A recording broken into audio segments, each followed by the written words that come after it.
Alo, assalomu alaykum Rakbar aka. Yaxshimisiz? Tuzuk ishlayapsizmi? Yaxshimisiz? Ha, yaxshi, rahmat. O'tiramiz Oyjon bilan. Oyjon ovqat qiling dedilar hozir.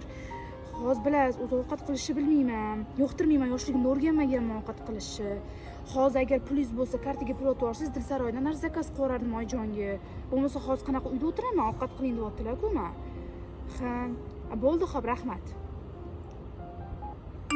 Как раз endi pul tushdi, endi narsa zakaz qilaman, bemalol, mazza. Bismillahirrohmanirrohim. Mo'minaxon, qachon ulgurdingiz? Hozir telefonda o'tiruvdingiz, qizim. Men salatlarni ham qildingizmi? Ha, o'zim qildim Oyjon. Men ovqatlarni qachon qila qoldingiz? Biz tashladim Oyjon, qornim ochganimizga. Voy, baraka toping, anqaring. Qarang, bittada 4 ta narsa pishirib tashlabsiz. Qani? Shunaqa zo'r ovqatni qilasizmi? Voy, asalimlarim. Voy, yaxshiyam shu ekspressga yetdi bora. Qizlar, agar ovqat qila olmay qiynalayotgan bo'lsangiz, 24 ga yetdi ekspressni zakaz qilamiz. Oyjoningni xursand qilsa menga o'xshab. Ana